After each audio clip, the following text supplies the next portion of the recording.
शिव पुराण में भगवान शिव की महिमा का गुणगान किया गया है।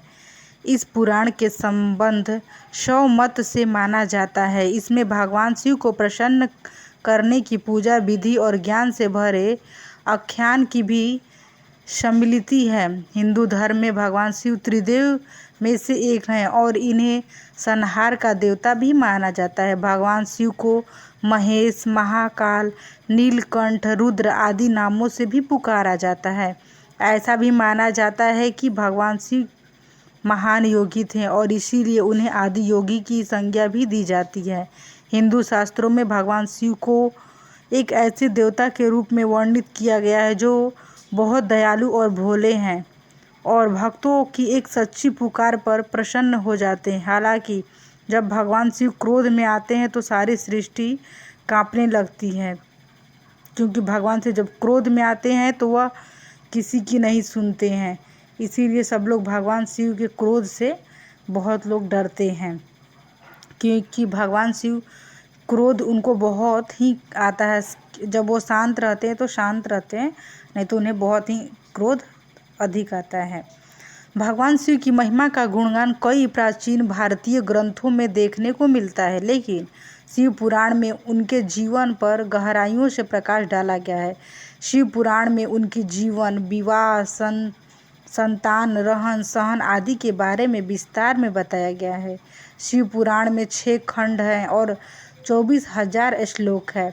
इसके खंडों के नाम आपको मैं बताती हूँ। पहला विदेश्वर संहिता, दूसरा रुद्र संहिता, तीसरा कोटि रुद्र संहिता, उमा संहिता, कैलाश संहिता, वायु संहिता। चलिए हम पहला बताते हैं, विदेश्वर संहिता। शिव पुराण में इस संहिता में भगवान शिव से जुड़े ओमकार, शिवलिंग की पूजा और दान का महत्व बताया गया है। भगवान शिव के आंसू से बने रुद्राक्ष और उनकी भस्म के बारे में भी इस संहिता में जानकारी दी गई है। इससे बताया गया है कि ऐसे रुद्राक्ष को धारण नहीं करना चाहिए जिसमें कीड़े लगे हो या जो खंडित हो। ऐसी ही कोई और जानकारी भी संहिता में है। चलिए दूसरा बात करते हैं, रुद्र संहिता। शिव महापुराण की यह एक महत्वपूर्ण संहिता है, इसीलिए संहिता की सृष्टि खंड में भगवान शिव को आदि शक्ति का कारण बताया गया है और बताया गया है कि विष्णु और ब्रह्मा की उत्पत्ति भी शिव से ही हुई है। इसके साथ ही इस संहिता में भोलेनाथ के जीवन और उनके चरित्र के बारे में भी जानकारी दी गई है। इस संहिता में पार्वती विवाह, कार्तिकेय और गणेश का जन्म, पृथ्वी परिक्रमा से जुड़ी कथा आदि का भी उल्लेख है। भगवान शिव की पूजा विधि का वर्णन भी इसी संहिता में मिलता है। तीसरे की बात करते हैं, कोटि रुद्र संहिता। इस संहिता में शिव के अवतार का जिक्र मिलता है। भगवान शिव ने समय समय पर सृष्टि की रक्षा करने के लिए अवतार लिए थे। उनके मुख्य अवतारों में से एक हनुमान जी, ऋषभदेव और श्रीतमुख। इस संहिता में भगवान शिव की 8 मूर्तियों का उल्लेख है। इन मूर्तियों में भूमि, पवन, क्षेत्र, जल, अग्नि, सूर्य और चंद्र को अधिगृहित माना जाता है। यह संहिता इसीलिए भी प्रसिद्ध है क्योंकि इसी में भगवान शिव के अर्धनारीश्वर रूप का धारण करने की रोचक कथा है। चौथा होता है उमा संहिता। इस संहिता में माँ पार्वती के चरित्र के बारे में उल्लेख मिलता है। ऐसा माना जाता है कि माता पार्वती भगवान शिव का आंशिक रूप है। इसके साथ ही इस संहिता में दान, तप के महत्व को वर्णित किया गया है। इस पुराण में पाप के प्रकार और उनसे मिलने वाले नरकों की जानकारी भी दी गई है। आप पाप कर्म करने के बाद कैसे आप प्रायश्चित कर सकते हैं, इसका उल्लेख भी संहिता में मिलता है। यदि कोई बुरे कर्म करता है तो यदि उसको पाप से अपनी मुक्ति पाने के लिए वह कैसे क्या करे कि इससे आपको उसको छुटकारा मिले, तो इस संहिता में विस्तार में वर्णन किया गया है। पांचवा आता है कैलाश संहिता। कैलाश संहिता में भगवान शिव की पूजा करने की संपूर्ण विधि मिलती है। इसके साथ ही योग के बारे में भी विस्तार में बताया गया है। इसके साथ ही शब्द ब्रह्मा कहे जाने वाले ओमकार के महत्व को भी इस संहिता में विस्तार से चर्चा किया गया है। इसी संहिता में गायत्री जप के महत्व पर भी प्रकाश डाला गया है। छठवां आता है वायु संहिता। वायु संहिता 2 भागों में विभाजित है, पूर्व व उत्तर। इस संहिता में शिव ध्यान की विस्तार में चर्चा की गई है। साथ ही योग और मोक्ष प्राप्त करने के लिए भगवान शिव की प्रधानता की भी इस संहिता में उल्लेख मिलता है। भगवान महादेव के सगुण और निर्गुण रूप का भी इस संहिता में उल्लेख किया गया है। शिव पुराण पढ़ने का क्या लाभ है? बहुत से लोग सोचते हैं कि यदि हम शिव पुराण पढ़ते हैं तो उसके क्या क्या फ़ायदे होंगे। तो मैं आपको बताती हूँ कि जो लोग भगवान शिव को भोलेनाथ भी जो भी लोग भगवान शिव का शिव पुराण पढ़ते हैं तो मैं उनको बताती हूँ, भगवान शिव को भोलेनाथ भी कहा जाता है और उनकी कृपा मात्र से भक्तों के कई कष्टों का निवारण हो जाता है।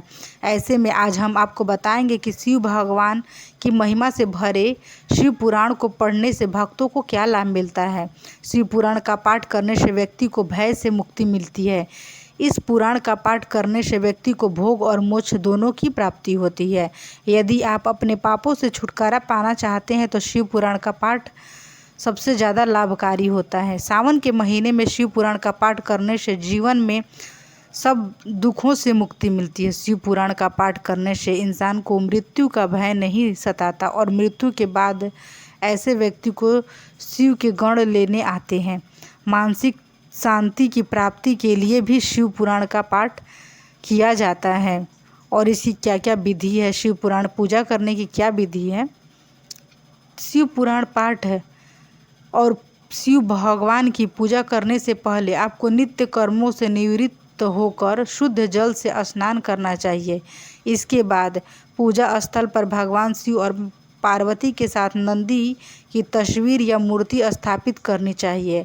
यदि घर में शिवलिंग है तो ठीक है, नहीं तो मिट्टी के पात्र में जल भरकर शिवलिंग का जलाभिषेक करना चाहिए और बेलपत्र, धतूरे के पुष्प, चंदन, चावल आदि शिवलिंग पर अर्पित करने चाहिए। इसके बाद शुद्ध मन से शिव पुराण का पाठ करना चाहिए और रात्रि को जागरण करना चाहिए। शिव पुराण का पाठ यदि महाशिवरात्रि के दिन किया जाए तो व्यक्ति को कई परेशानियों से मुक्ति मिलता है। जो भी शिव पुराण की पाठ करता है उसको कई परेशानियों से मुक्ति मिलता है, उसको रोग मुक्त होता है, उसे मोक्ष की प्राप्ति होती है। शिव पुराण का पाठ करने से पहले आपको कुछ सावधानियां बरतनी पड़ती है, जिनके बारे में हम आपको बताते हैं। शिव पुराण का पाठ करके यदि आप भगवान शिव को प्रसन्न करना चाहते हैं तो सबसे पहले और सबसे महत्वपूर्ण बात है कि ब्रह्मचर्य का पालन करना होगा। इसके साथ ही पाठ को शुरू करने से पहले आपको स्वच्छ जल से नहाना चाहिए और साफ सुथरे कपड़े पहनने चाहिए।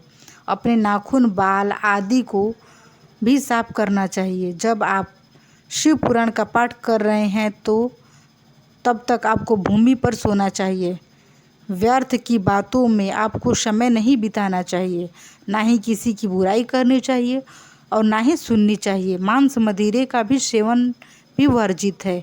कथा के संपन्न होने के बाद आप शिव परिवार की पूजा करनी चाहिए। आपको उस टाइम मांस मदिरा भी त्याग देना होगा और ब्रह्मचर्य का पालन भी आपको करना होगा। जब आप शिव महापुराण की कथा कहवा रहे हैं तब, या फिर आप कथा कह रहे हैं तब। पूरे भारत वर्ष में के साथ पूरी दुनिया में भगवान शिव के जितने भी भक्त हैं वो भगवान शिव से सुख और शांति की कामना करते हैं। भगवान शिव के भक्तों के लिए शिव पुराण का बड़ा महत्व है। इस पुराण में शिव भगवान की महिमा की गई है। इस पुराण में शिव जी को वत्सलय, दया और करुणा की मूर्ति के रूप में महिमा मंडित किया गया है। इस पुराण का पाठ करने से भक्तों के अंदर भी ऐसे ही गुण का संचार होता है, यानी भक्तों का चरित्र भी भगवान शिव की ही तरह बनने लगता है। जो भक्त शिव पुराण का विधि पूर्वक पाठ करते हैं वो जीवन मरण के चक्र से भी मुक्ति पा जाते हैं। इसीलिए हिंदू धर्म में शिव पुराण को बहुत ही अहम माना जाता है। शिव पुराण में ओम के जाप के महत्व को वर्णित किया गया है। इसे जो भी लोग ओम के जाप को करते हैं तो आप ये भी सुन लीजिए क्या ओम का जाप करना सही है या क्या है। इसे शिव का एकाक्षरी मंत्र भी कहा जाता है। जो भी व्यक्ति ओम का रोजाना 1000 बार जाप करता है तो उसे कई चिंताओं से मुक्ति मिलती है। इस जाप को करने से मोक्ष की प्राप्ति होती है और मनवांछित फलों की प्राप्ति होती और व्यक्ति को वाणी से में तेज आता है। ओम का जाप करने से कई रोगों की भी मुक्ति प्राप्त होती है। इसके अलावा शिव पुराण में ये भी उल्लेख भी मिलता है कि ओम नमः शिवाय मंत्र का प्रतिदिन भी स्वयं भगवान शिव ने भक्तों की भलाई के लिए लिया था। यह मंत्र बहुत सूक्ष्म है, लेकिन इसका जाप करने से बड़े मुश्किल भी दूर हो जाती है। जो भी लोग ओम का जाप करते हैं बहुत अच्छी बात है, अगर जो लोग नहीं करते हैं वो शुरू कर दें, क्योंकि ओम नमः शिवाय का जाप करने से बड़े रोग दुख भी दूर हो जाते हैं और घर में सुख समृद्धि बनी रहती है और मोक्ष को प्राप्ति होती है। इसीलिए आप ओम का भी जाप कर सकते हैं भगवान का, या फिर श्री शिवाय नमस्तुभ्यम का भी जाप कर सकते हैं। बहुत ही क्या बोलते हैं, ये बहुत ही ताकतवर मंत्र होता है, तो आप इस मंत्र का ज़रूर जाप करें। मैं आपको यही बोलूँगी। महादेव को संसार का संहारक भी माना गया है। भगवान शिव से जुड़े शिव महापुराण में मृत्यु से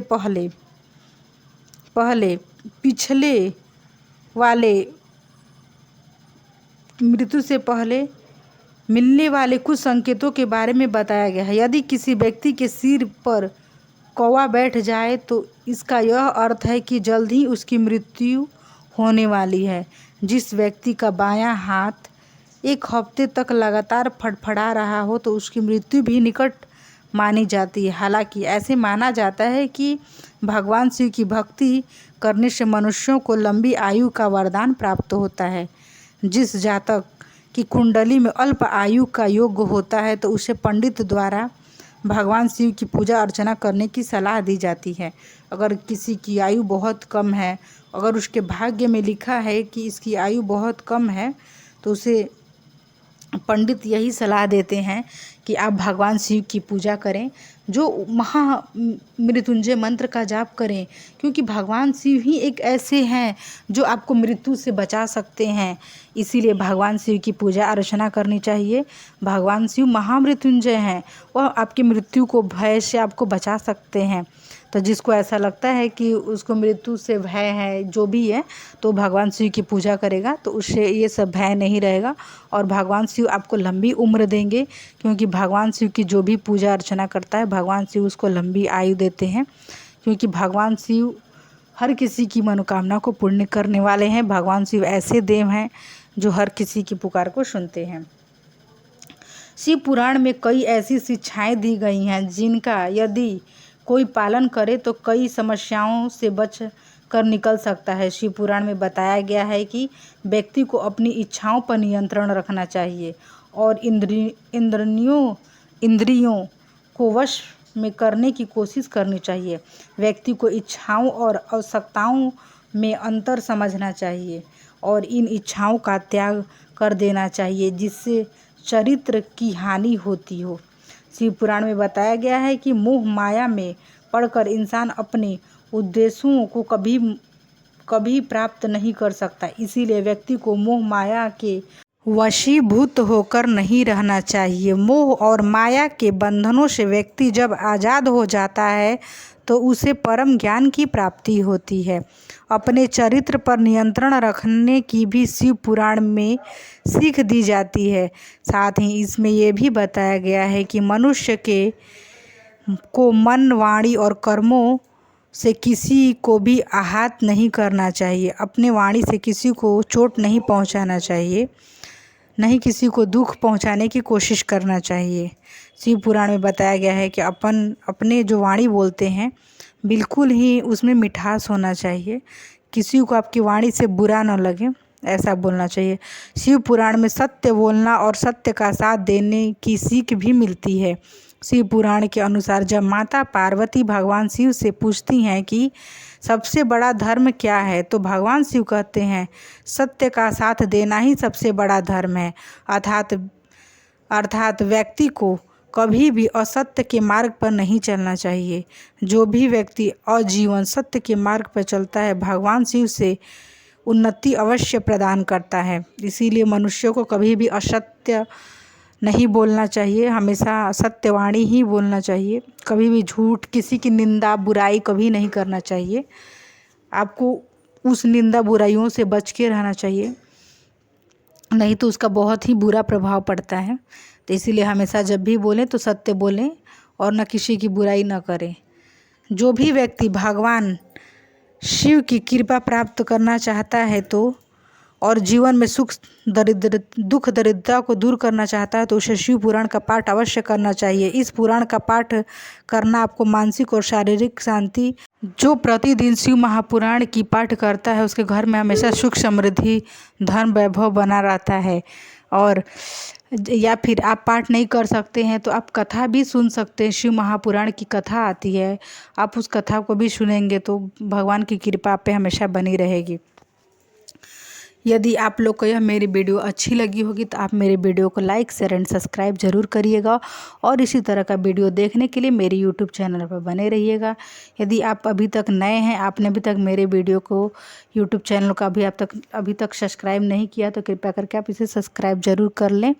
भगवान आपकी सभी मनोकामनाएँ पूर्ण करेंगे। मैं भगवान से प्रार्थना करूँगी कि आपकी सभी मनोकामनाएँ पूर्ण हो। और कमेंट बॉक्स में हर हर महादेव या श्री शिवाय नमस्तुभ्यम ज़रूर बोलिएगा। तो आप लोग को यही शिव महापुराण की मैंने आपको कथा सुनाई है, जो कि बहुत ही अच्छी कथा है। आप इसको बताए हुए जो भी है उसके अनुसार आप लोग चलेंगे। हमेशा सत्य मार्ग पे चलना है, आप लोग को सत्य नहीं बोलना है। आपको हमेशा सही और गलत का परख होना चाहिए और सही गलत का साथ देना चाहिए। जो भी लोग इस प्रकार के कर्म करते हैं भगवान उनकी सदैव रक्षा करते हैं। जो हमेशा सत्य के मार्ग पे चलते हैं भगवान उनकी ज़रूर मदद करते हैं।